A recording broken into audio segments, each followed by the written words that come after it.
Continuamos y queremos referirnos hoy a lo que antes era el Día del Presidente, el día de su informe, que hoy precisamente en esta ocasión no lee el informe ante la representación popular del país, sino que lo va a presentar por escrito en la tarde el secretario de Gobernación.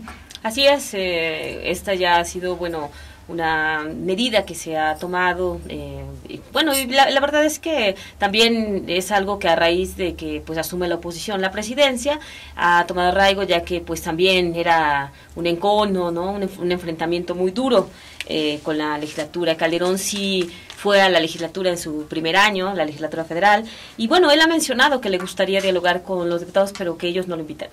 Antes de este día era una ocasión para que le rindieran pleitesía, para que le aplaudieran, para que ovacionaran al presidente, sobre todo cuando no había oposición, que el PRI era partido casi único en el país y la oposición era marginal. Entonces, los presidentes se lucían, ¿no?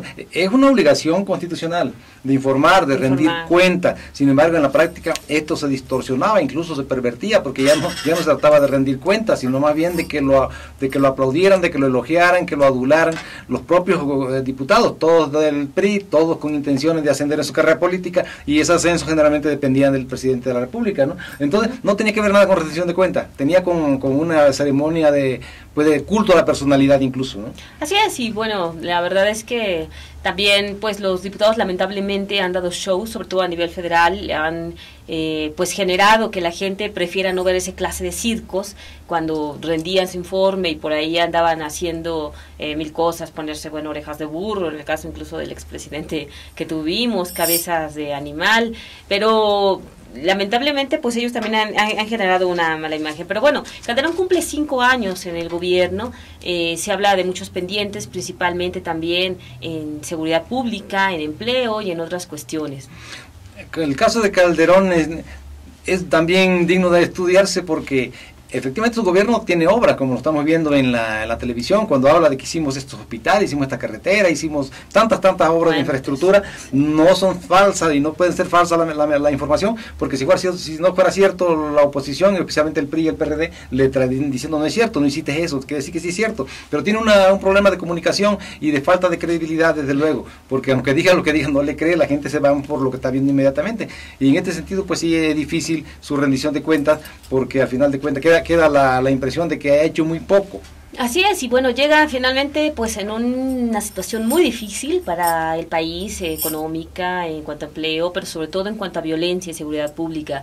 Y la verdad es que pues también aquí hay una corresponsabilidad, evidentemente él no es el único responsable y él lo ha estado señalando en estos días en las entrevistas que ha dado, que pues todos los gobiernos tienen que enfrentar la delincuencia y que finalmente esto también deriva de que en otros gobiernos se permitió demasiado al crimen organizado y entonces llegan a enfrentarlos y por supuesto responden de manera muy dura. Y en el caso del marco, el escenario económico está difícil porque Estados Unidos tiene riesgo de recesión o cuando menos de que reduzca el ritmo de recuperación de la crisis y esto nos va a pegar mucho y desde luego esto también va a afectar la imagen del gobierno, ¿no? Sí, así es, y bueno, también prácticamente a la par de que Felipe Calderón cumple 5 años como presidente de la República en medio de pues halagos, sobre todo en el ámbito internacional, que su política de seguridad que ha sido muy cuestionada aquí, ha sido muy halagada afuera de nuestro país, y también el gobernador Enrique Peña Nieto pues concluye su mandato, cumple ya 6 años el próximo 15 de septiembre, y el 5 tendrá que rendir un informe que ya adelantó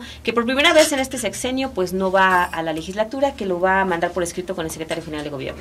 Después irá al Teatro Morelos. Es decir, en el caso del gobernador también coincide en una situación con el presidente, en el sentido de que, aparte de que cumplimos con su ley, porque el presidente cumple con la Constitución al presentar por escrito su informe, el gobernador también cumple con la ley desde el punto de vista legal, constitucional, es impecable su procedimiento. Sin embargo, los dos no renuncian a los reflectores, porque también el presidente Calderón va a tener un acto para dar un mensaje, para que hable lo que quiera decir sin temor a críticas, y lo mismo hará el gobernador aquí el próximo lunes. Bueno, el presidente canceló algunos eventos que tenía por los hechos ocurridos en Monterrey.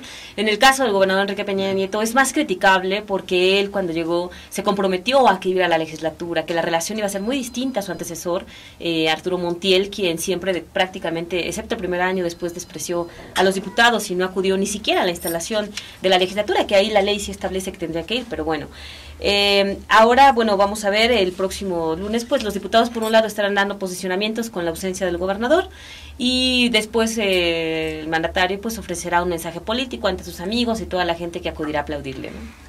Es una regresión en términos de democrático y de intercomunicación entre los poderes, porque digo, como insisto, él cumple con su papel, con la obligación constitucional, pero ya era un adelanto que escuchara el sentir de los opositores, cómo perciben su gestión de la otra parte, del otro lado. No es lo mismo frente al PRI que frente a los otros, y eso podría ser muy sano, porque sí te permitía cuando menos quizás rectificar en algunas cosas, o convencerte de que no todo es color de rosa como lo pintan a veces los colaboradores, ¿no? En este caso, pues eso se perdió, esa posibilidad, esa oportunidad, y también la oportunidad de que los partidos de oposición pues se hagan escuchar directamente por él, ¿no? Van a plantear sus posiciones ahí en la Cámara, pero ya no es lo mismo que esté frente al propio Poder Ejecutivo. Y creo que esto tiene que ver mucho, no querer acudir personalmente con las recientes elecciones. Hay muchos cuestionamientos sobre cómo se comportó el gobierno, fundados o infundados, pero ahí están los cuestionamientos, están incluso ventilándose en las autoridades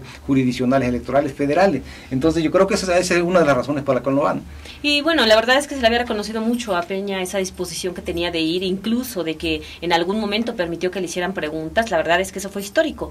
Lamentablemente está terminando pues mal, me parece, en este sentido, porque ese avance, como tú mencionas, que tenía pues se echa para atrás, finalmente termina como un desaire para los diputados, principalmente obvio para la oposición, porque el resto, bueno, irá a verlo, y además porque se está despidiendo este sexenio de manera muy brutal, otra vez con pues fosas que se encuentran, con ejecutados, mucha violencia. Es increíble la despedida que parece que le están dando al gobernador, ¿eh? Ahora el Teatro Borrego se va a convertir en la capital nacional de todo el priismo, toda la clase política priista y gobernante, ¿no?